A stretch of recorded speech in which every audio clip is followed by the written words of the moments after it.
Good evening, ladies and gentlemen. This is the Marcia Week Show. You are watching us live from Barbados. Beautiful, beautiful Barbados. Yes, and we want to welcome everybody who's joining from the rest of the Caribbean region, from the US, from the UK, the world. Oh my goodness, it's a beautiful evening. It's great to be alive. It's great to be here with you. It's Friday evening. Where else? It's beautiful, beautiful, beautiful evening. And so I want to go right ahead and to welcome everybody who's joined. There's Michael Jilks is here. Peter King is also here. And this is great, Peter. I trust you had a wonderful day. I'm really hoping you had a wonderful day. Lucinda Allen, good evening. Good evening, Lucinda. It's great to see everybody. Listen, we just want to have a great family chat. We want to have a family chat right here on the show tonight, folks, and I hope we are ready. I want us to call in when it's time between 9 o'clock to 10 o'clock. We want to talk about what's happening in Barbados. We want to talk about what's happening in the region. We want to look at what's happening in the world, right? And how it affects us all. So we're going to ask you kindly to call in. Let me put the number up there real early for you. And I'm sure you should know the number by now, right? You should know the number by now. We want you in the early. Get ready, get ready, get ready to call in. We're going to have some discussions. We have quite a number of things happening right here in Barbados, quite a number happening in the Caribbean, and lots in the world. And those things that are happening in the world, they're affecting us right here in the region and right here in Barbados. And so we're going to ask you to call in between 9 p.m. to 10 p.m. Okay? 9 p.m. to 10 p.m. Now, the question is, what are we going to be talking about tonight? Well, Teroni, welcome, welcome, welcome. Let me welcome the people. CG, good evening, CG. How are you? CG, tonight we are going to continue to look at the violence that is happening in Barbados. Okay, we're seeing an increase in violence in our schools. We're going to look at some of those videos. We just got reports tonight, this evening. It just came to my phone after 4 o'clock, where there was another stabbing at Graydon Sealy. I have also a picture of another young man from another school from St. George, his face all cut up. Listen, guys, there's just so much happening in our schools with our young people, with our children. First formers, second, all the way to fifth formers, trouble within our school system. And we should not be surprised because guess what? It's happening in the society. So what do we expect? Our children are living what they're learning. And so it's going right in, Queen Bee. That's why. So we're going to talk about that. Mr. Hugh Shepherd, good night. We're going to also look at some of the responses from our churches. There is a whole prayer initiative that is being spearheaded by the churches in Barbados. So we're going to look at that, Hugh. Bonnie Shepherd, good night. Cecilia Miller, good night. Teroni, good night, Teroni, one of our very faithful viewers. All right, always there, always there. There. It's me. Good evening. Good evening. It's me. And we are going to tonight, Judy. Judy, another one who's always on, and so many of you are always on. But I remember these two because they also come to the walks, etc. But we're going to also look at this UN-PACT for the future. Did you hear about that? It's a pact that they've come up with for the future. So we have to take a look at that and how is that going to affect us as they are pushing this cashless society. All the one world government. They're pushing all of that, and some people might say that you can't do anything about it, but you can prepare and then determine which part of it that you want to be part of, or what's going to happen there. We still have to discuss it, right? Yeah, so we're going to look at that. We have Umar Abdullah Marcia. He's coming on from Trinidad, and he's going to look at that. We hear our own Fred Corbin is sounding the alarm on that issue as well here in Barbados. Rameem, good evening, Rameem. How are you doing? Oh, Rameem is very faithful as well. Mitchell Ben, good evening. Ryan Rock, good evening. Nat Grant, how are you doing? Peter King, wonderful. How are you doing? Peter, we're going to continue to talk about that tinted water. And I told you on Sunday night, we have a full 2 hours that is designed for that. Okay. So we're going to look at that. Bim the Beautiful, Peter King, Sir Alfred Benjamin, all the way from watching from Brooklyn. Hey, Sir Benjamin, how are you doing? That's wonderful, wonderful, wonderful. Wonderful. Very good. Coraline Cadogan, good evening. Cynthia Thorpe, good evening. Rollinston Brown, how are you doing? Emerson Bob from the UK, good evening. And every time I come upon that name, I want to tell Emerson and everybody in the UK that I'm going to be there in the UK. We have an amazing panel discussion speaking with youth in the diaspora and seeking to build stronger bridges with the youth in the diaspora and Barbados. And I think that's something that is so, so necessary. So I'm going to be in the UK right there in Brixton on October 22nd, guys, on October 22nd, right there in Brixton. And I can send you the information closer to the date. We're going to put it up on the screen. So Emerson, please tell everybody, bring them out, and don't let me be there by myself. Born Again, good evening. Patrick, good evening. Owen Hines, good evening. Beverly Prescott, how are you? Good evening, good evening, good evening, good evening. It is so great to have you all joining. Mystic Angel, good evening. Liana Bell, how are you doing? Oh, wonderful, wonderful, wonderful. Rameem, we said good evening already. And I'm just going. Ingrid Fort La Victor, I think. That's the name. I love that name. Tyrone Green, Tyrone Nurse, good evening. Okay, wonderful, Barbados. We are here together. The family has gathered. And I tell you, we have all the elders in place. The elders, the seniors are in place. I'm told not to say elders. Seniors are in place. And we are all ready tonight, and we are going to learn. We're going to sit at their feet, and we're going to learn. Please make your comments. Remember, don't forget, we're going to need you to call in. Take the number down, and we're going to need you to call in. What are we talking about tonight? We're looking at the violence in the school. We had a student stabbed at Alexandra School early this week. Then today we had another student stabbed at Graydon Sealy School. Today we had a student that came, his parents saw him with all the cuts on his face. He had to go to the hospital from St. George Secondary. It's just so much that is happening with our students. And we are going to talk about the UN-PACT for the future. And what is it really?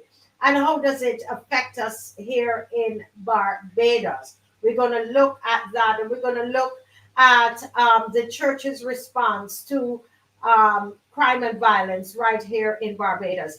Well, guys, let's go right into, what we're going to do. We're going right into the national anthem. That's what's going to happen.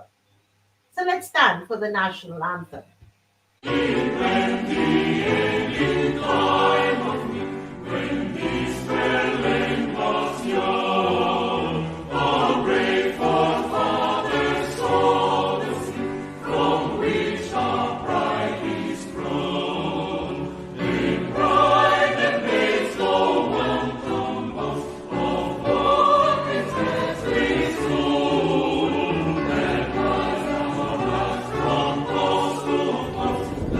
Right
Yes, folks. Yes, folks. We are craftsmen, craftsmen of our faith. You heard that? We are craftsmen. Let's break that down. What does that mean? To be a craftsman, what does that mean?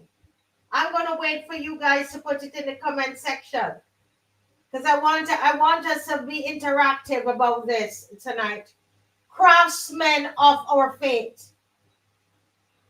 Craftsmen of our faith. What does that mean? Craftsmen of our faith. I think it's important. That's where we're going to start tonight. We are craftsmen of our faith. Loyal opposition. Remember, that's who we are. We are the opposition in Barbados, the people. We create our fate. We create our fate. What happens to us? We create it. We create our fate. Do we actually believe that? We sing it in the anthem Tony Paris, but do we realize that it is us? We create our fate. So for example, what is happening in Barbados right now, where we have a government that is basically, I mean, you know, I don't even know how to describe this government as it relates to just the method, the mode in which this it's an authoritarian government, a government that's tyrannical. That's the kind of government that we have in Barbados. Well, we created that. How did we create that? We created that because we went to the polls and we decided that we were going to give one party all of the seats. Yeah? Dictatorial. Dictatorial. We heard from Mr. Thorne, regardless of what you think of him, you have to give him credit for that, who explained to us how this prime minister sits down and she comes up with these illegitimate, illegal things, policies, illegal, can't be done legally. But because she's a prime minister, she's going to supersede everybody else and try to legislate illegally. It's called tyranny. We are craftsmen of that. We created that, Barbados. We created that. We see what is happening in our nation at the moment. We see what is happening in our schools. Huh? Yes, we see what is happening in our schools. What's happening in our communities. We have to take responsibility. As I keep telling you, nobody's coming to save us. It's all of us, all 280,000 of us. It's in our anthem. What I'm saying to all of us, it's in our anthem. Craftsmen of our fate. How are you creating your fate today? Are you throwing your hands up in the air and saying, whatever happens, happen? We can't do anything. Huh? We can't do anything.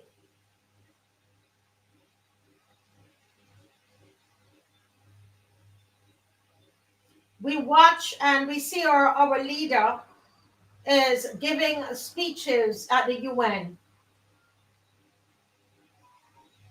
I was just in Nelson Street last week, along with quite a number of other Barbadians. And you know what they said? They have not seen a minister yet. Worse yet, the prime minister. The first time in the history of Barbados, there's a mass shooting. And they have not, nobody from the government has been down there, according to the people. But we see our prime minister speaking about peace, world peace, when we're at war. Our children are being stabbed in schools here. Our communities are war zones. So how are we talking about world peace and global peace and peace in Israel and peace in the Middle East and peace when you're not home? At a minimum, that community has been through so much. Homes gutted by fire right there on Wellington Street and the street over Nelson Street. The first mass shooting. Mm-hmm. And this is why I say to us Barbadians, it's all about it's us. We're it. We will have the power to change our fate.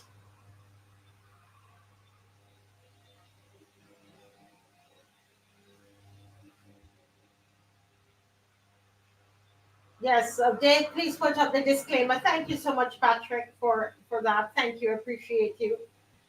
So, and this is why we're not going to stop. We're not going to, because the people in the community, they're saying nobody cares about us. They're treating us like animals. But you know what? We're not going to sit down and blame the government and say the government isn't going. Yes, we notice it.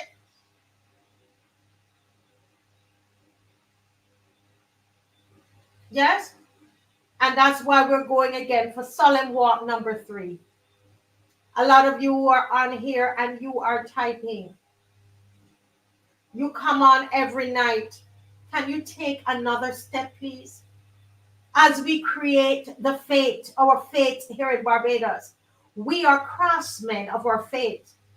As we sit down and we meticulously create our fate in Barbados, can we go a little further? Put on a white shirt or put on full white, a skirt, a pants on next week Sunday. Not Sunday coming, the next Sunday. Let us go to Chapman Lane. Let us go to Chapman Lane. We went there today to do our scouting. Mm-hmm. And let me tell you something, guys.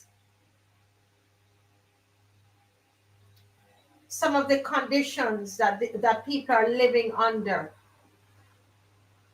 it's not easy in this country.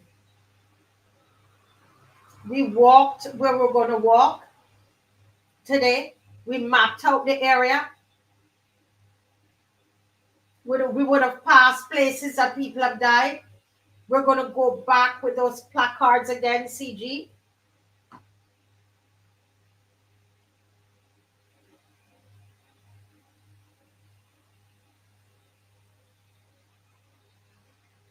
We're going to go back with our placards again. We're going to walk the streets of Chapman Lane and the surroundings. We're going to start right there at St. Mary. What am I saying, guys? What am I saying, Barbadians? We are craftsmen of our faith. We're taking responsibility.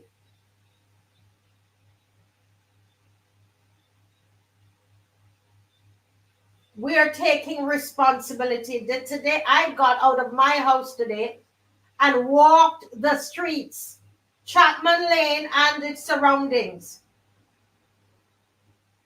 I'm asking you. It's easy, guys, to sit here and we type. And yes, we're going to blame the government because there are some things that they have to do.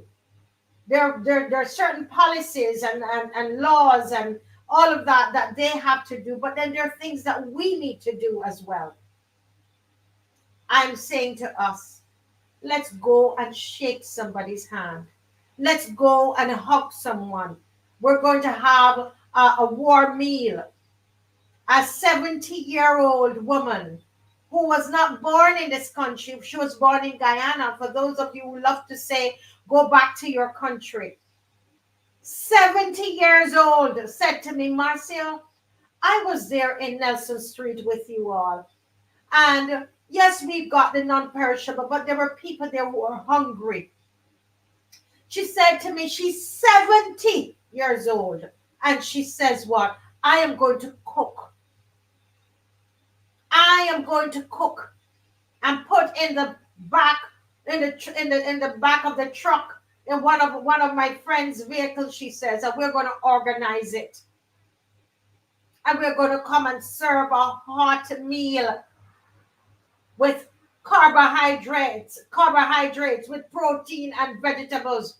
I was with her today, 70 years old, and she was born in Guyana. We are one people. You hear what I tell you? She's only 70 years old, with her foot. Oh, she has a problem with, seem to be her hip. But that lady serves. She takes the money from her pension and put into it. I'm going to get her on the program because we need to celebrate people like her. That is the true Bajan spirit. That's what we're going to Chapman Lane with. Every one of us. It's one thing to come and you type and criticize. It's now time to take up responsibility for this country. Be, as our anthem says, craftsmen of our fate.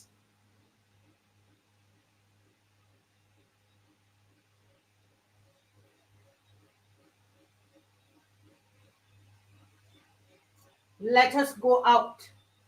Let us all go out. Sunday. Can you walk? If you can walk, let's go out. That 70-year-old woman was out there having an issue with her leg, but she was out there hopping along with a placard in her hand. That's how serious we have to get with it. Do you have toys? Can you bring a toy for a child? You saw the children we saw there, right? You remember those who were Nelson Street? We saw the children. We want to give them a toy. We want to bring the non-perishable food items. The food that is being cooked, it's not for us who are in the SOLEMN WALK. It's going to be for the people in the community. We're there to serve them. Walk with some non-perishable food items, guys.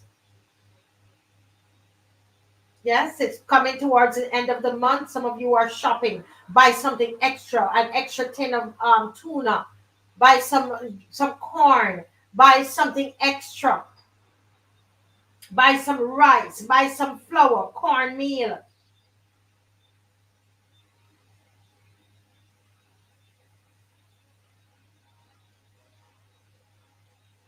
Folks, this is too important. Too important for us to just type. We need you there. Chapman Lane, they need to touch skin.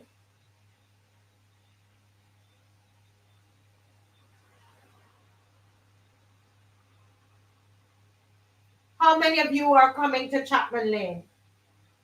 We've been there, we're fine. It's our second SOLEMN WALK. We go with the police. Nothing is wrong with no, we're fine. What are you afraid of? You're going to allow this to continue happening and you have to be locking yourself in your home? I was there today. We walked the path today.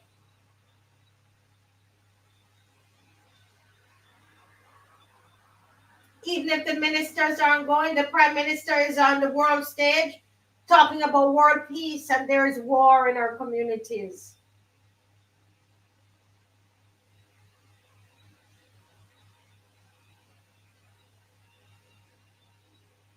How many of you are coming? I haven't seen any thumbs up as yet.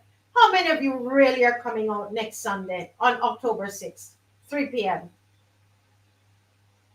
Or we're not serious. We just come on and we type. How many of you who are in Barbados, you live in Barbados, you're healthy, you can walk? Coraline Cadogan said she's coming. Over 500 people are on already. One Barbadian going. You see, when we continue to allow this divide, oh, the people at Nelson Street and there is us, and you got the people at Wellington Street and us, and those of them down in Chapman Lane and us. That's where you get the problem. Sandra Brewster, thank you. Judy Jokes, thank you. I was there today, Judy. Yeah, Israel, you're typing. Are you coming? Yeah, Israel, will you be there? Denzel Grisette, thank you. We'll be there. Fabian Yard will be there.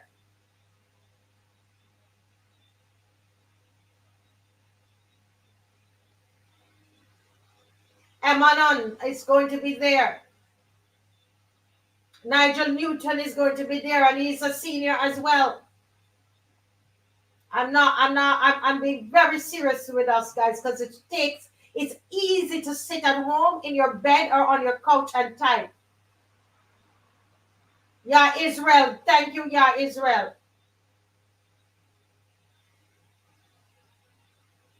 Velveteen, yes.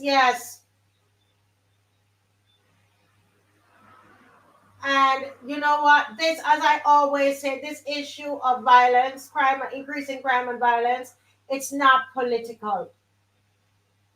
Yes, we still have to make demands of those who are in government.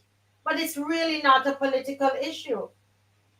Marie, I hear you. Marie says if she lived in Barbados, she would be there. See, it's about 7 persons say that they're coming out of 535. And so I want us to stop and ask yourselves the question, how serious are we about this? How serious are we about it? Go in and see. Go in and look. Go and connect with the people. Lucinda, thank you, Lucinda. Thank you, Angela Clark. Go in and look. Connect with the people. It has to move from your head to your heart. I went down there and those are the children that touched my heart. In Christmas, we're going to go on Nelson Street, Wellington Street, and do a big fair for them. Just love. No politician will be speaking on that truck. Okay? No preacher is going to preach either. Nothing transactional. We're not trying to get them to come to our church. We're not trying to get them to vote. Yes, Andrea Moore. That's about probably 12 of you out of 535. And until we are willing to make that sacrifice, it's your Sunday, right? I see Reverend Carter is coming in. He's right here. Until we are ready to make that sacrifice of your Sunday evening, as much as you want to sleep, and say, no, it's my business. I'm getting up and I'm going to Chapman Lane. Andrea Moore. Thank you, Andrea Moore. Probably about 15 persons now out of 541. And I'm not letting up on you guys this time around. I am saying we come here and we cast blame on the government of this country. Okay? But comes a time we have to take responsibility as well. As citizens. Thank you, Sandra Pierce. Thank you. Let's go to Reverend Carter. This is Reverend John Carter. And I want to welcome him to the Marcy Week show tonight. And Mr. Carter is here to talk to us about the church's response. Now, I want to say that a lot of times we complain and we say the church is not doing anything. But can I tell you something about this man on the screen? There's a noise noise coming through.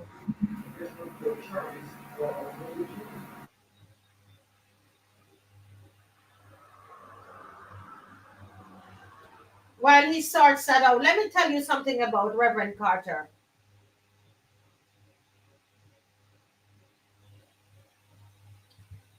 Bim lady, I want to tell you something about Reverend Carter. Reverend Carter is someone who believes in prayer.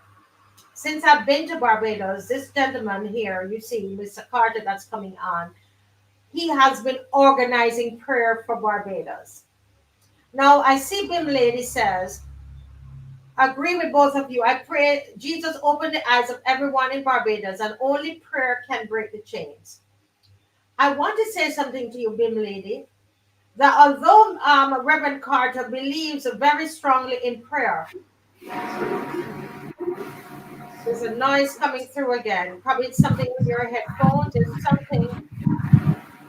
There's a noise that is coming through again. Reverend Carter, when I contacted him about going to Nelson Street, he was the first person to give a donation, and not a small one. I won't embarrass him by saying how much he gave.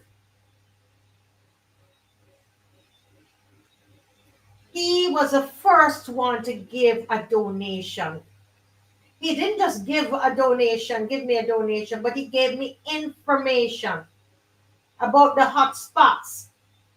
He had all of that mapped out. So I want to say to you, Bim lady,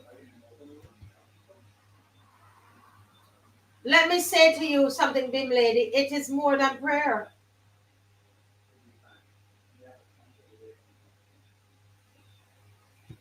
Right? It's more than prayer. It's action.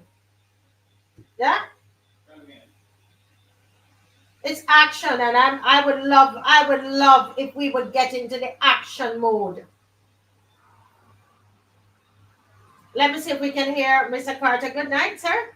Good night to you too. Yes. Marcia. Yes, it's way better. I was just here speaking about you, and that you're a man of prayer.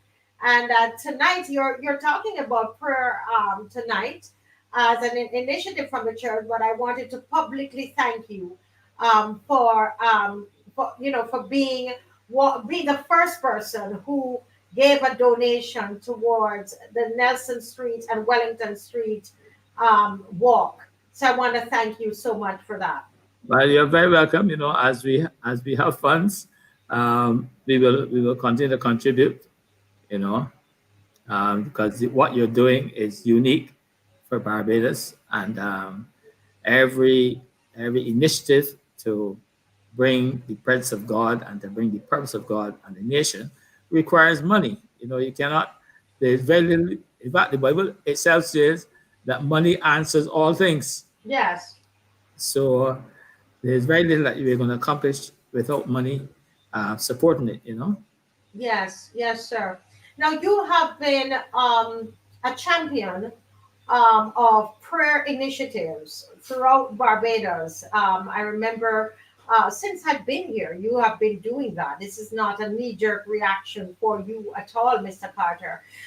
Can you tell us about this 10,000 points of light? What is it, and why did you come up with this initiative? Well, before you got that, let me just read a scripture here for us. Out of 2 Chronicles. We tend to read 2 Chronicles 7 verse 14, but I want to go back to verse 13. And I'm reading from the New King James Version, where God says, "When I shut up heaven, and there is no rain,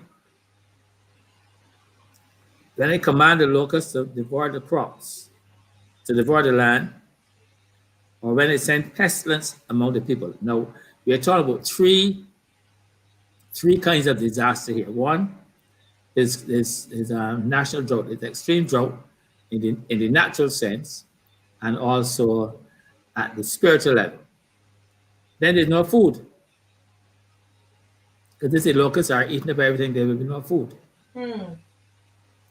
The third thing that we see happening to the nation that God says he can do is that the workforce is devastated because of pestilence. Millions of people died during the COVID pandemic, and that affected many countries in a very significant way. But then God says there's a solution. Verse 14 now. He said, if my people who are called by my name will humble themselves, pray, seek my face, turn from their wicked ways. So we have to do a number of things. You have the people of God. Now, he's not talking about the ungodly. He says that there's going to be change, there's going to be a turnaround in what we see. Then the people of God have to be ones who, by their response to him, they bring about the turnaround. So he says, if we humble ourselves, if we seek his face, so he becomes a priority.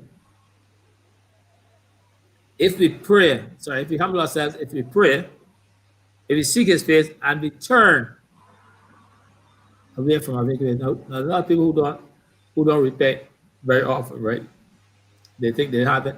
We generally think we don't have anything to repent for. But if you look at the Lord's Prayer, which he has taught us, you'll find that you cannot pray the Lord's Prayer without humbling yourself or submit yourself to repentance. Okay, so we have to humble ourselves. We have to pray. We have to seek God's face. We have to turn from our wicked ways. And God said, when those things are done, he will hear from heaven.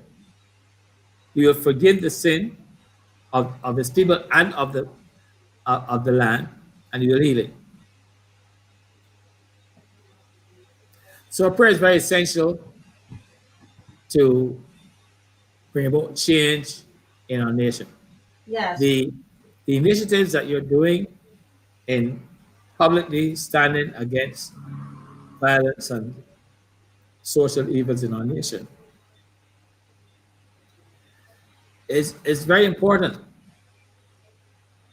But there are spiritual forces at work which we have to be conscious of, which are in control of the different aspects, what some people call them mountains, which are influencing culture, security, political, climate, economics, health. So in order to deal with these spirits or the spiritual forces that are arrayed against God's people and the nation, the people of God have to come to God in prayer, have to use his word against these wicked spirits, high places, these principalities and powers, rulers of the darkness of this world. Yes. The people of God have to come to God to take control. So Yes. we take control of these influences that affect our nation. Yeah. So let me ask you something, Mr. Carter, in lieu of time, Reverend Carter, can you tell us how is this 10,000 points of light? How is it going to work? What can you explain to us? How is it supposed to work? Okay, so what we want to do is we met with some church leaders last week and again this week. Yeah. To explain the concept. Now, let me say up front, this vision or strategy was developed or initiated by Apostle Fitzroy Wilson.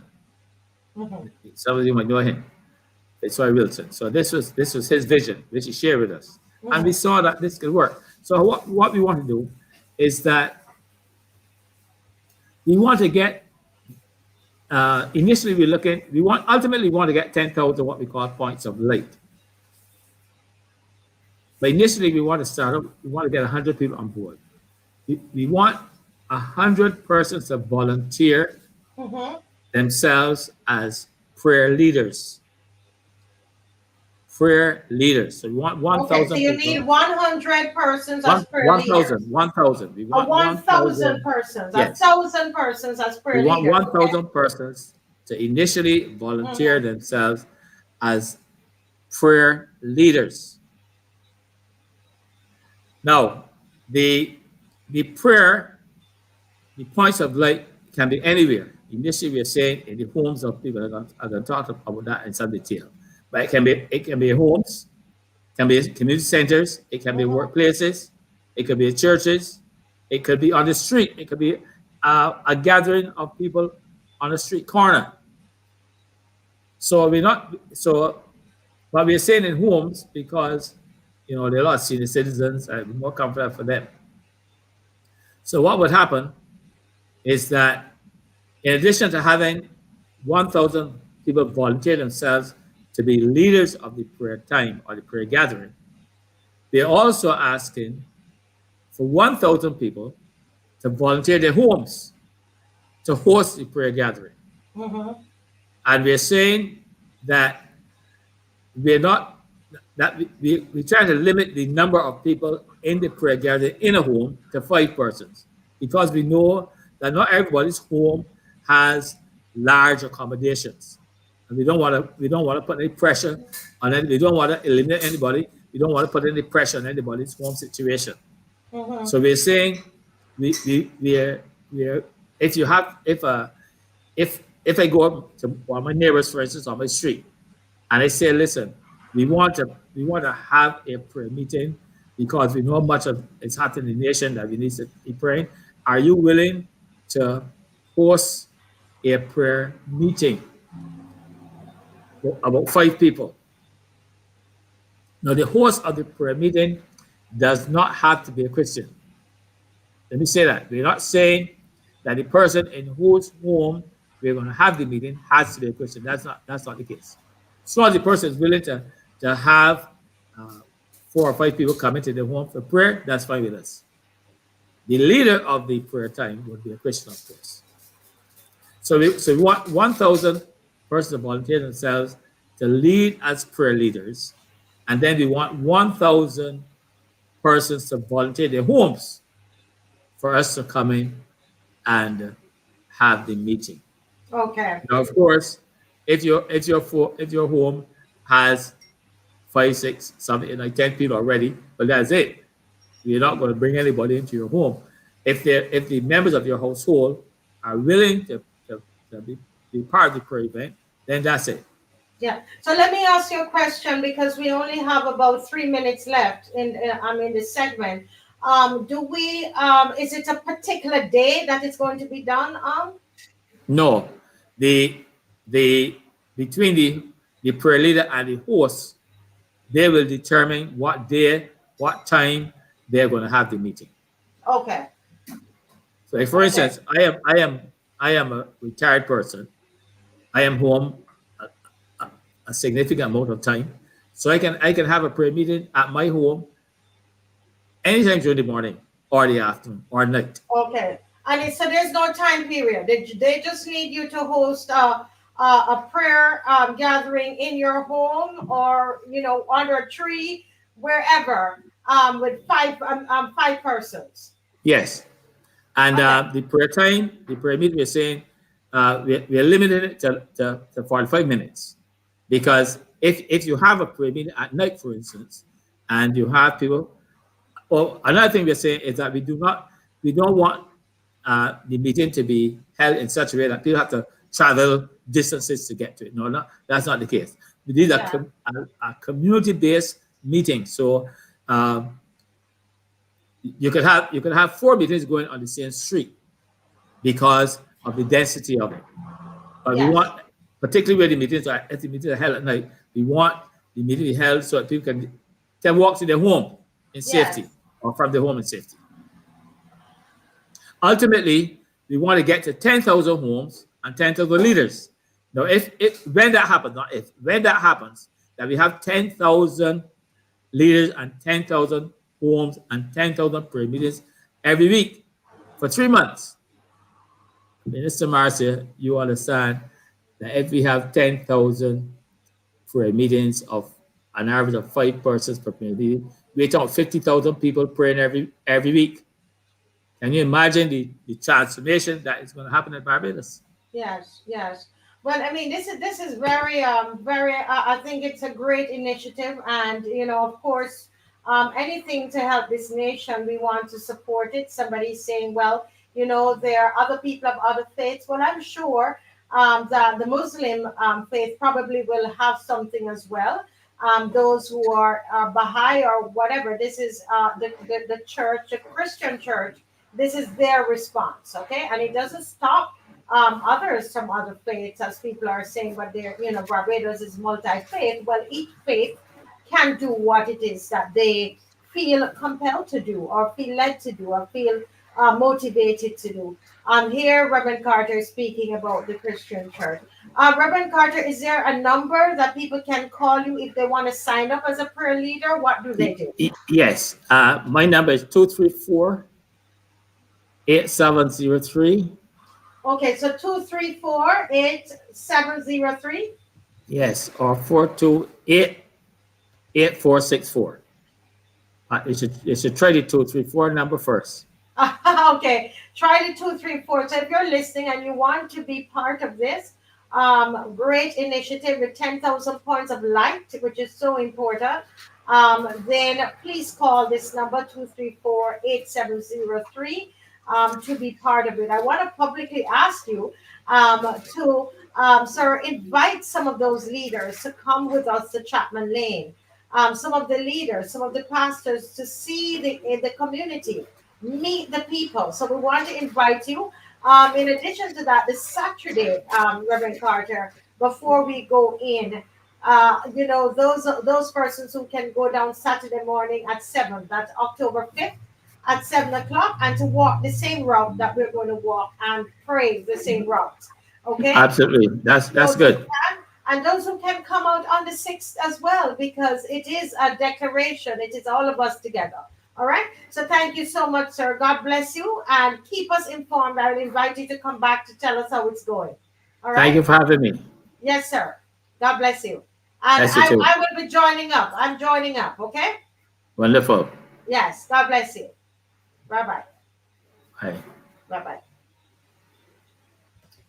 Well, folks, there you have it. That is Reverend Carter, and that's his expression coming out of the Christian church here in Barbados, and that's what they are, part of what they're doing. As I said, Reverend Carter is also a doer, and prayer is, while prayer is important, he also knows that he has to go and hit the pavement. All right, and he will do that as is necessary. Our next solemn walk is going to be Sunday, October 6th at 3 p.m.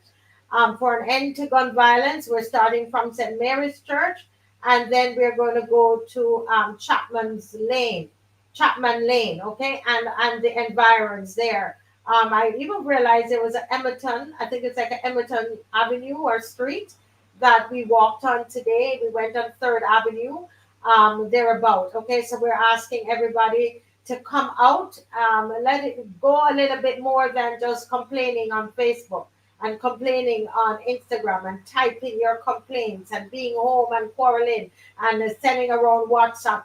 Put a little more effort in it, those of you who can. I know some of you are not able to walk, but if you can, let's get out there. Let's hit the road running, okay? Very, very important. Well, guys, tonight we have with us here Mr. Umar Abdullah. Good night, sir. How are you? Pleasant good night to you, Master Weeks. Haven't seen you in a while. Oh my word! The last time I saw you, I was in Trinidad. Yes. But Yes. you're looking good. You're looking good. You're taking good care of yourself, and I'm pretty sure you're taking care of Barbados. Oh wow. Well, I tell you, I mean, we're working together. Thank you so much for your wonderful compliment. But we are working together as a country.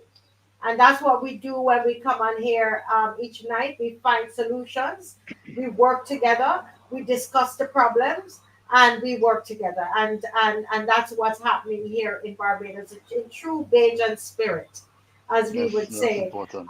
Yes. Now, I ask you to come on and for you to talk to us about this UN Pact of the future. But before we start, I'm going to ask Dave to play that particular video that gives us an idea of what it is that you're going to speak on. So let's get a little introduction. We have a little 3-minute video, and I'm going to ask him to go ahead and to play that.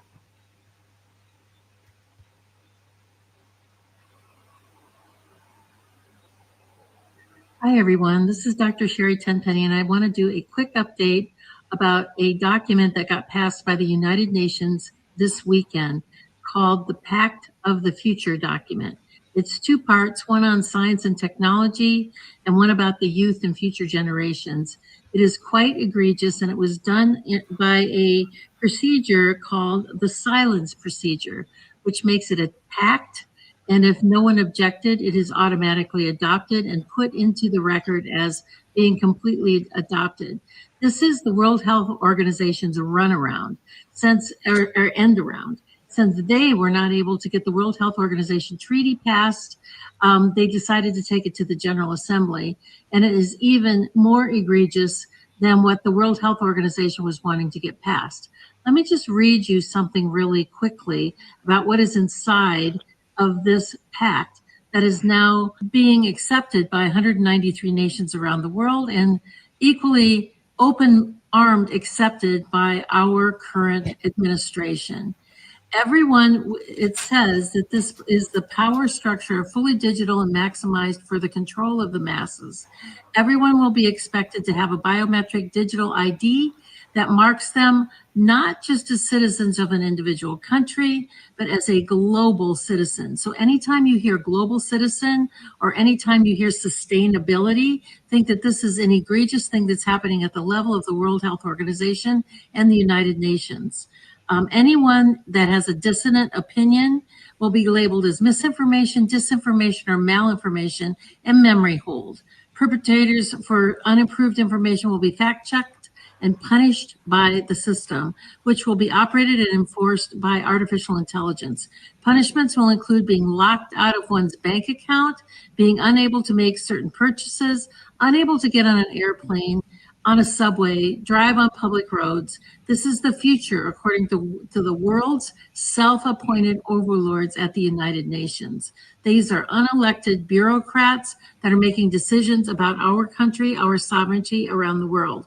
Nothing could be more important at this point in time than to get prepared, have water, food, digital access, flashlights, a way to communicate with family and friends. Now is really the time to get involved and get prepared, because this is what's coming. Our Congress is sitting on its hands. There was a press conference on the 17th about this, and no further action has been taken. So it's up to us to mobilize and to go forward, particularly with your local sheriffs, to get your constitutional sheriffs to say, this isn't going to be allowed in my county. Thank you very much. Take action. We've been talking about the onset of one world order, one world government, one world religion, one world money for a long time. Well, it's no longer coming. It's here. Yeah. Wow, that is quite interesting. And Umar Abdullah, again, welcome. Anybody who's watching, Umar Abdullah is the founder and president of the Wave. Why did it leave my First mind? wave movement. First Wave movement. I know that the First Wave movement in Trinidad and Tobago, and who has been sounding the alarm on a lot of these UN initiatives, let's call them that. And you've been doing that for a long, long time through the pandemic, etc. And so I thought when I saw it that it'd be great to have you on the show to talk to us about it. So in the few minutes that we have, can you give us your assessment on what the UN is seeking to do And how do you think it's going to affect us here in Barbados and the Caribbean? Well, basically, let me first state this program would not be able to go on if this pact are enacted, if all of the conditions in this pact is enacted. We would not be able to speak. We would not have the freedom of speech. We would not have the freedoms that we enjoy today. Going to the supermarkets, going to a bank of our choice, and having our money there and having access to our money and all these things. That's not going to be the case. All right. It's going to be a total control Mm. from, and the woman is correct, from bureaucrats that we never voted for, right? People whom we do not know, people whom we never had any consultations with. We don't have democracy in the Caribbean no more, Master Weeks. That was a dream, a long time dream, right? It's a totalitarian regime that has overtaken the Caribbean region. And our people have to understand this. We probably see democracy on a piece of paper, Mm-hmm. and we may have to look like if we are looking for a needle in a haystack to find that.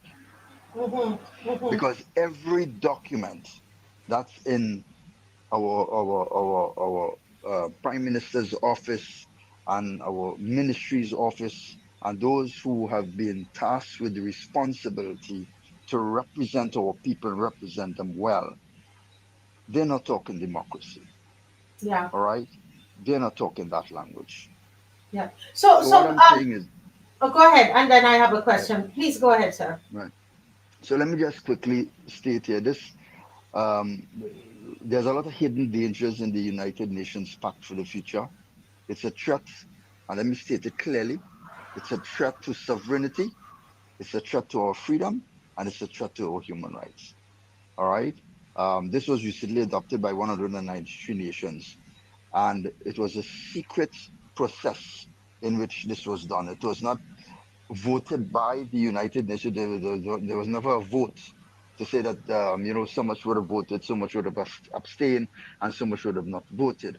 All right. Mhm. How they do this secret process is that they send the document to all the different countries, and they Yes. give them a certain time frame in which to respond. All right, Oh. and to adopt it. All right. So there's nobody over your back. All right. You're not having consultation with your people. Me and Motley never came to the people and said, "Hey, we have something called the Pact for Future. Let's discuss it. Let's go to the different communities. Let's have some cottage meetings on this." That was never done in Barbados. Was never done in Trinidad, and we are just hearing about this through some foreign national, circulating a video trying to highlight this issue and so on. And this is not democracy. This is not a democratic process at work, and people have to understand that.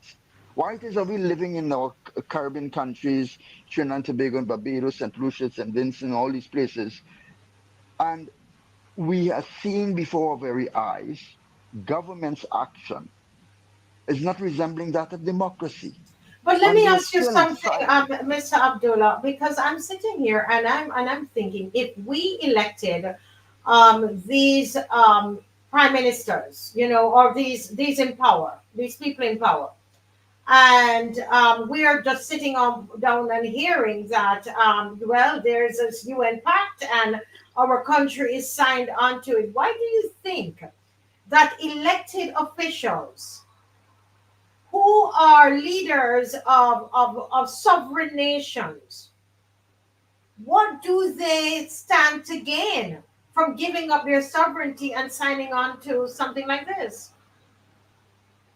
Well, that's the big $1 million question. All right. And, as we say that, we may very well be told that millions of dollars are being paid to these people. All right. They're being given certain promises, perhaps, They've been given certain lucrative deals, perhaps. You understand? Well, the And truth is, these people have become, once you say money, we know our prime minister going to sign. Once, because she said we want money. So once yeah, you do like this, she yeah, going to sign. She will sign us away. But go ahead. yeah. So we have a prime minister in Trinidad here that says he don't like to leave his money out. You understand? Sleep out. You understand? He wants his money, right? But everybody else could have to wait on their money. Everybody else who's have to suffer. They don't know where the next meal is coming from. They don't have money to go to the supermarket. They don't have money to buy school books for their children. They don't have money to buy uniforms. All these things are happening. And like you rightly said, Mia Motley is in the United Nations, all in those international conferences and conventions and so on, giving speeches about Yeah. peace and security. You understand? And good living and all of that. But why is that happening in your country? Your country is bleeding, it's crying. Correct. And there you are. There you are on a podium talking about peace initiatives. All right? A speech is very, very, very easy to write. All right? Those speech writers, they're very clever, they're very crafty and so on. And they write beautiful speeches for these criminals to sell dreams to the world. Dreams that we can never see happening in our very own land and our countries. All right? This pact, all right, has the potential dangers of affecting digital governance, economic control, erosion of personal and national autonomy, all these things. We have to be vigilant as a people. And in Right? addition, Imagine, Mr. Abdullah, it talks about the youth, and it talks about youth as well. So they are going to all whatever policies that they have towards the youth, and we know where that is going to lead. We will have to come back another time to talk about that. But let's talk about a little bit about the digitization, because that is one of the ways that they are planning to implement this pact, because they even go as far as to say that they will punish when you do not abide by the rules and the laws, that you are punished, and you'll be punished digitally. So let's because one of the things they want to do is to push this kind of cashless society, etc., and they can lock you out. You don't obey, then they lock you out of your bank account, because you're banking with them digitally. So let's just watch this little piece of this video. Go ahead, Dave. People wish to use cash.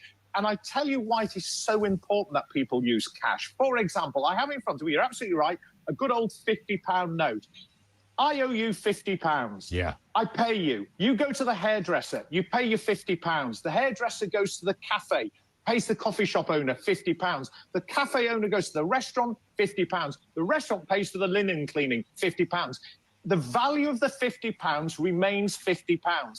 If, however, I pay you with a credit card straight away, I'm devaluing that £50 because I am paying 3% on average interest to a bank or a society that's given me that card, which is the equivalent of £1.50. You then follow that through, and everywhere you go, the hairdresser, the coffee shop, the restaurant, if you're paying with a card, you're losing 1.5% or £1.50 every time. So after 30 transactions with cash, you've still got £50 in value.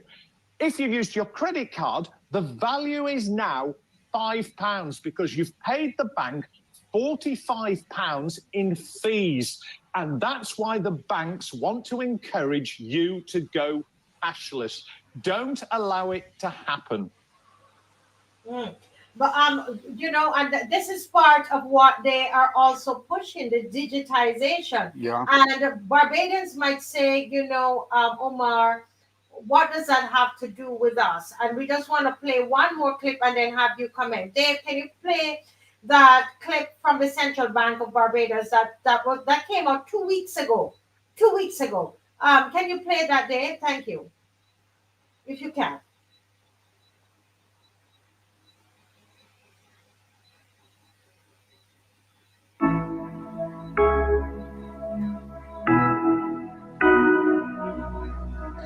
It's my great pleasure that I've declared this center open. This really, in my view, marks, as you said, another milestone in our mission to modernize and transform the bank. And I believe this is consistent with that and aligning our vision to be one of the most modern central banks in the Western Hemisphere. Also fulfills a key strategic objective that I've had in terms of a paperless environment. First of all, it meets for efficiency. Secondly, it also makes for good tracking. So I want to thank the entire team, thank everyone here for making this a true vision and a milestone. We tick this box and we move on. And with that, it's officially open.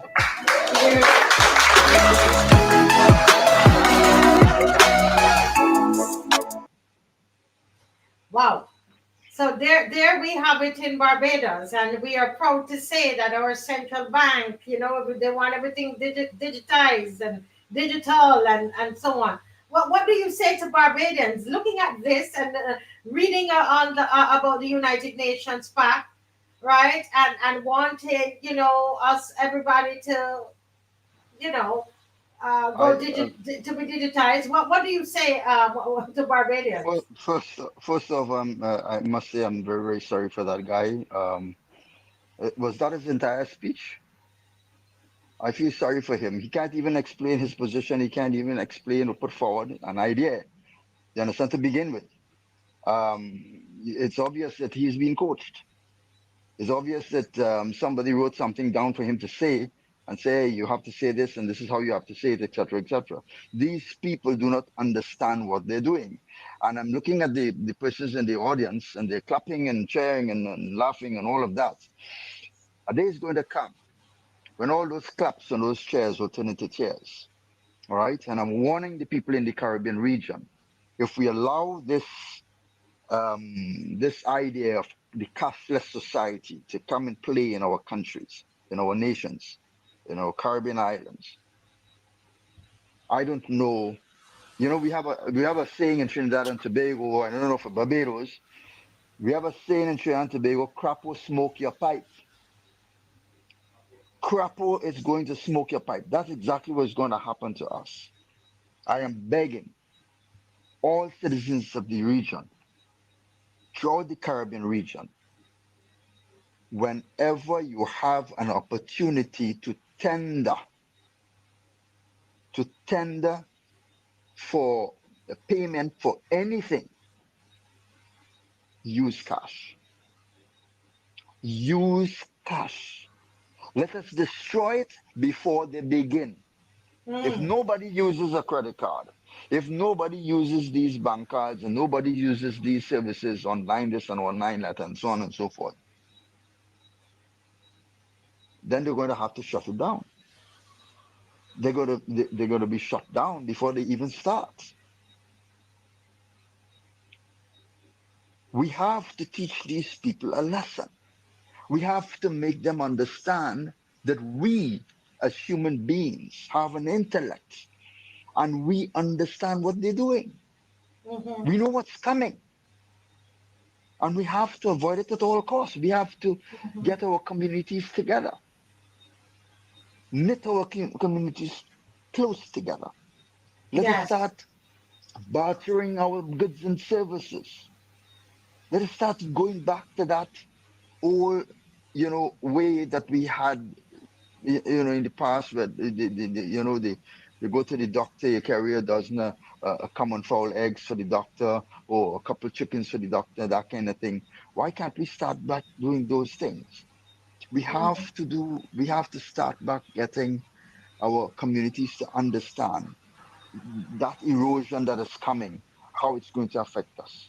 And Yeah. it's not just going to affect probably you're sitting in your home and you're thinking that you're comfortable and, how is this going to affect me? I have money in the bank. I could do this, I could do that, and this and that and the other. But let's take, for instance, you one day decides to go and vote. You're right. And you decide that you're not going to vote for the ruling party and you vote for the opposition. And by some means, the ruling party gets wind of you voting for the opposition. or that you are a supporter of the opposition. And what's coming, let me tell you people something. The opposition is soon going to be labeled as misinformation and disinformation, right? Can you repeat Misinformation and that? disinformation. Repeat that. This is so important what this gentleman is saying to us, because you know that we do have a cybercrime bill that they are Yeah, waiting. They have in the wings there that they want yeah. to put into law.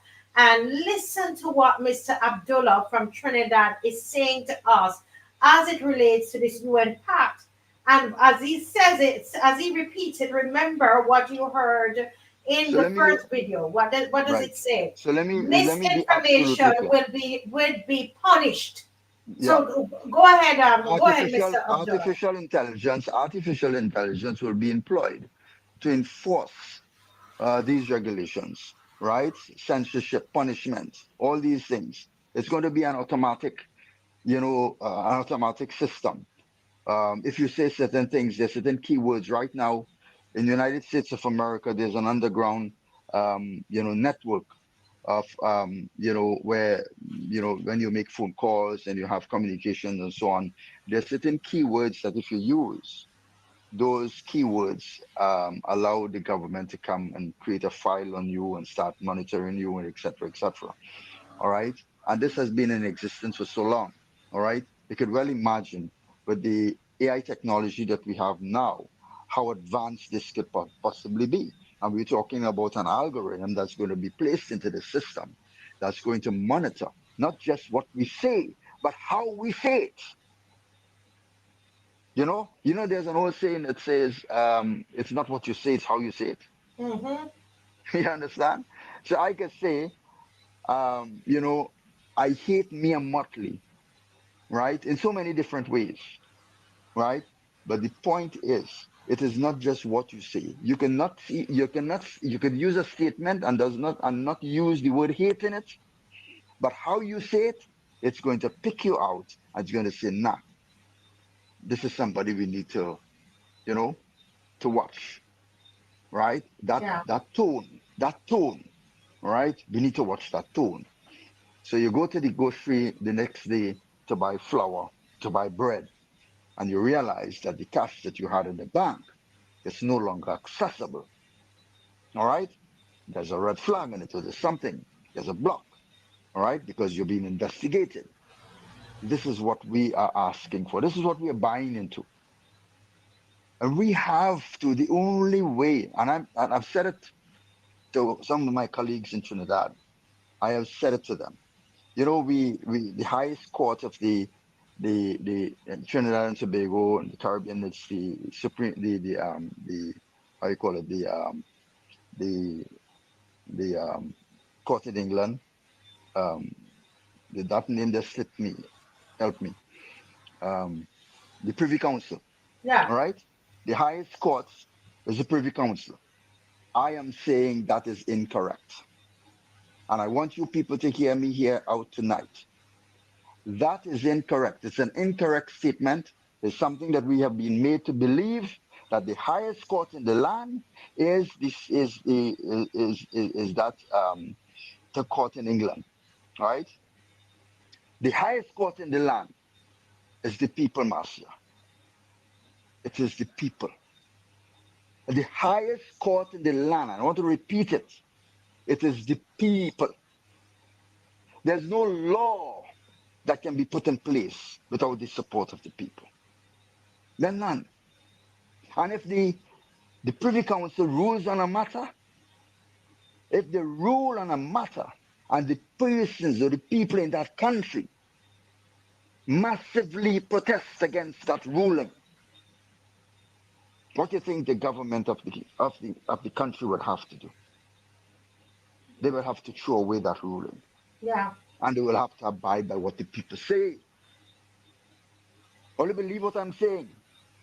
And if any Correct. time any one of you feels that that is not correct, what I just said, challenge me on it. Challenge me on it, and I will prove it to you. Yes, Marcia. Yeah. You know, I tell you, I mean, what you're saying is so true, and we are here in Barbados speaking against the cybercrime bill. And here, the prime minister is getting support from the UN because she went ahead, and Barbados probably is one of the first countries that would have signed on to that. As you know, she's the UN's baby here in the Caribbean, and This is in the UN's Africa poster it's child. Ruto, and that's why you see in Kenya those people were ready to throw out Ruto, but we're a little too passive. It seemed like over on this side. But she's really getting the marching orders to the rest of the Caribbean, and signing us all away to these all of these treaties and no to this pact, and we're giving away our And, that, sovereignty. and Well, that's another point. we only have a minute left, so let me just leave that for you to give us your final word. Somebody's agreeing with you and saying that someone what's happening in Martinique, the people are protesting the high cost of living, Yeah. right? In What Martinique, so people are what I want protesting to there in Martinique. But let me let you have the so what I want final to end your with final word. what I want to end with, very important. We have to recognize that this UN pact, all right, pact for the future, is just one agreement. There are many others, and all these agreements, they intertwine and interlock each other. All right, there's the Samora Agreement. We have all these other United Nations treaties, all these international treaties, the Montevideo Consensus Agreement, all these different treaties our countries would have signed and would not have had consultation with its people. And they would have went ahead and signed these agreements. And now we're looking at these agreements and we're seeing in them how much it's affecting our sovereignty, our freedoms, etc., etc. And as much as we're talking about the UN Pact, we have to also talk about these other treaties as well and what government continue to do. And we must develop some strategy to stop governments in their tracks from adopting or signing on to treaties without first coming to the people To the and people, having consultation. we We need have to consultation. something we have to do. We have to force that consultation. So in other Yes, words, the government could run off in the middle of the night and do these things, huh? So there must be something in place that government cannot do that. They cannot run off in the middle of the night and go and accept, sign one of the treaties or accept one of these arrangements and so on. They cannot do that. They have to come to the people for consultation, and there has to be a borderline, all right, a percentage of support that you have to get from your people, all right. And we're not talking about votes here in an election, all right. We're not talking about that. We're talking about real percentage. One man, one support. All right. We're talking about real percentage here. All right. So if there's yes, 500,000 people or a million people living in the country, right, there has to be more than not 75%, but at least more than 85%, more yes. than 85%, all right, of support for this. If it is you're going to have to sign this. And if you don't have it, well, brother, leave it alone. Yes. Leave it alone. Wow. Well, Abdullah, thank you for coming on and for sharing with us tonight. We really do appreciate it, and we're going to keep in touch with you, sir, because you're right there with the information. Thank you so much, and say hi to all of my friends in Trinidad, and keep up the good work in Trinidad. God bless you. Yes. And you too, Master Weeks, you're doing a wonderful job. You're making me proud every single day. I hear about your initiatives and I hear about your programs and so on. And we knew how humble this starting was for you. All right. So I can say this in public television. I can say this Yes, in public domain that you have done a tremendous amount of work and you have reached the stars and you are heading to the universe, way beyond the stars. And we're here to support you. And if Barbados only understood the heart that is inside of you, If Barbados could only understand the soul that sits there in that chair tonight, the entire Barbados would rally behind you because you are a savior and you have come to save the people of Barbados and by extension, the people of the Caribbean and everyone who is listening onto this program. And every time somebody looks at this program, they should be told that Marcia Weeks, right, is here to stay and she's going to do great and wonderful things. And she's going to be part of that change, part of that mechanism that is going to create a wave of change throughout the Caribbean region. And we are going to support you 100%. Wow. We're behind you 100%. And if I Oh, had, wow. if I had money, Marcia, you would have seen me in Barbados every time you had one of those campaigns. I would have Oh come my and supported goodness. you. Well, you know Yeah, what? Thank you so much, and thank you for what you have imparted to me being in Trinidad with you.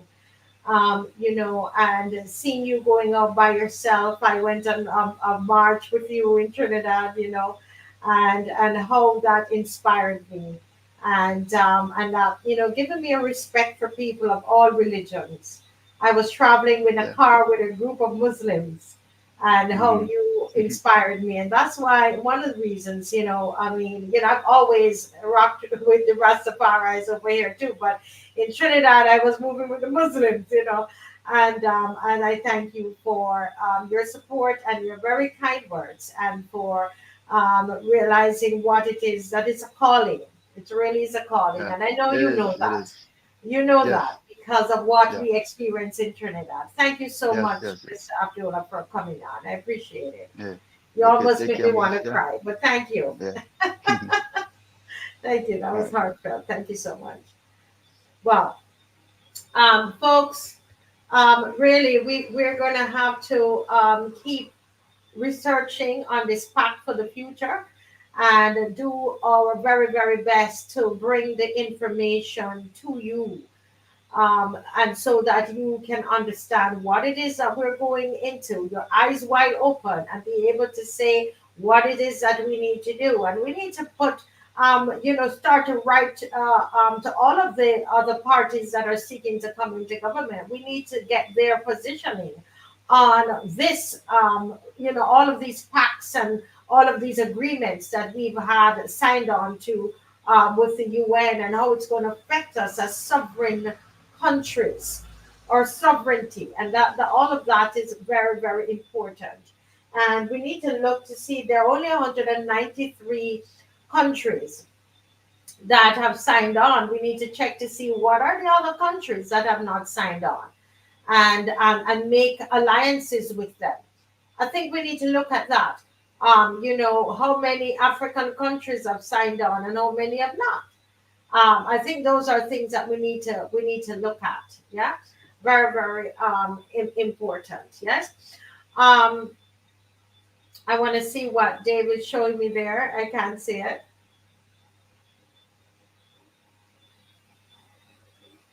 Okay, so we know Russia and Iran that they did not sign on to the Pact for the Future, right? So that this is called according to Al Jazeera. So everybody that we got homework, we've got to look it up and to see what is happening there. I would love to know if China. Does anybody know if China has signed it? Has China signed it? That'd be interesting to know. Yeah. Okay. Well, we're going to come right back to home, right back to home. Well, it was always home, but we're going to look at what's happening in our schools. We're going to look at what is happening in our schools, and I need you guys to like. Everybody, can you stop a moment and like? Please stop a moment and like the program. Have you liked? Have you shared? Okay, somebody saying China did not sign. That's going to be pretty interesting because our prime minister is courting everybody. Anybody can show her dollar signs. She my our prime minister is courting everybody. 1 minute she doing with China. Next one, I tell you, my God, what is going on here? But China didn't sign, Russia didn't sign. Interesting. Very interesting. Very interesting. While you sign, though, I want to remind us of the tint water in St. Lucie. We're going to deal with this head on Sunday. Okay, on Sunday we have Mr. Alvin Toppin is going to join us on Sunday, along with some of the citizens of St. Lucie. Right, they're going to join us here on the program on Sunday, where we're going to go into that a little bit more. But if you remember, when Shakwani was on for that water, she has a water drive. And I don't know if Dave could put that flyer up. And as we prepare to get into our next segment, Miss Dujon is coming to us. But before she comes on, if Dave could put up that flyer for us, the water project. All right, and this is by the Young Democrats, and they're seeking donations of drinking water for persons in Barbados without water. And I believe they're starting in St. Lucie because of the tinted water that the people are getting there in St. Lucie. Dark tint water. Okay. And how can you help? You can help by donating gallon bottles of water and buckets. Okay. Now, remember what she said is that you could buy those big gallon bottles that have the blue top. You can buy those for $3 or $5, okay? And you can bring the bottles to the George Street Auditorium, all right? George Street Auditorium. And I believe they're open Monday to Friday. There's also a number here on it, on the flyer as well. So you're going to you can purchase an empty bottle, and what they can do at George Street Auditorium, they will fill them up, and they will take them, put them on a big truck, and then they're going to take them to the areas affected. Right now, the area that they're looking at is in St. Lucie because of this dark tint, the dark tint that is in the water that somehow our Prime Minister failed to acknowledge because she was at the UN, and the UN has put out the Sustainable Development Goals. And one of them is that there is, for each country should have drinking water, clean drinking water. We don't here. We don't in Barbados, but I'm sure she hasn't told them about that. Okay. So we're going to provide buckets as well. Okay, so make sure that is the buckets that would have had food in there before. You know, like the pigtail buckets, those white buckets. Those buckets are also being asked for, requested. So you can take it to the George Street Auditorium so that we can help the people with the dark tint water. Okay, so that they can have clean water. Donating will be able to, people would be able to cut the amount of money that they spend to buy water, all right, drinking water. So we're going to ask you to do that. And we're also planning roadside parliament and also a march in St. Lucie. So we're planning a march in St. Lucie and also a roadside parliament. So listen out for that. That is coming up soon. In addition, we have a special program Sunday night with Mr. Alvin Toppin, and citizens from St. Lucie will be on the program as well. Okay. All right. So that's it for the tint water. And let's go right into what's happening in the schools in Barbados. Now, just before I started the show, I got a news item came into my phone from Starcom saying that a student was stabbed at Graydon Sealy. Graydon Sealy, for those who are overseas, that was once Garrison Secondary. Okay, the Garrison Secondary.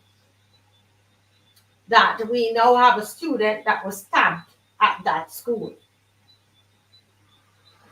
We had a student that was stabbed at Alexandra School early in the week. We're going to show you a picture of a young boy who went to school and came back with his face full. Look at this child's face. We've had to blur out his face. So I want to, where you see the brown, it's where his eyes and nose and so on would be. But this is how he, what happened to him today. He's a first former at school. At school, not a war zone.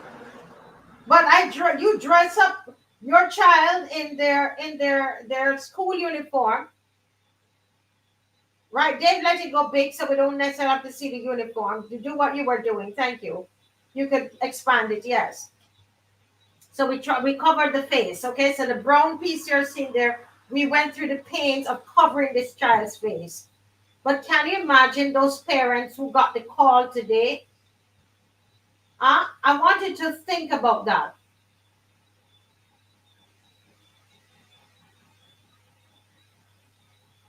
The schools are now war zones, and our Prime Minister is on the world stage talking about world peace.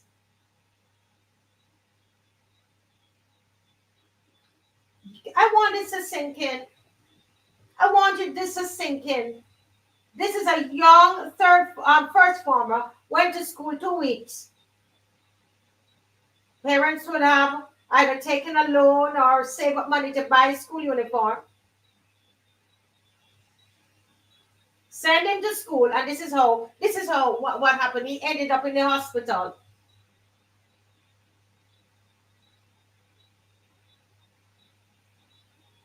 This is what has happened. And these are the things, these are the ones that we hear about. As Ms. Dujon is here, we're going to get to her very soon, but I want to show you some videos, right? Let's look at some of these videos before Ms. Dujon starts, because I want you to understand what is happening. And I want us to discuss this as a family this evening. As a family. Dave, can we look at some of these videos?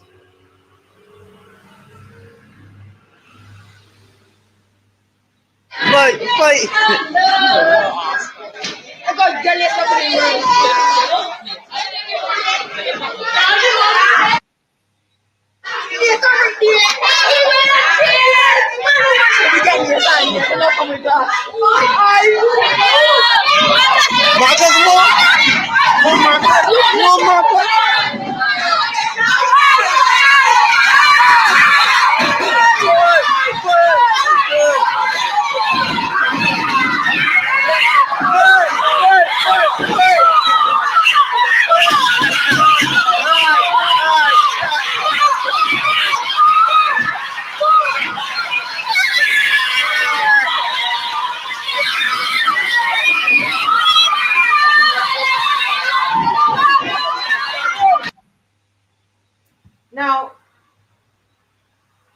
Now, there is a video there from LSC, which I know is not a recent video, but some of these are recent videos.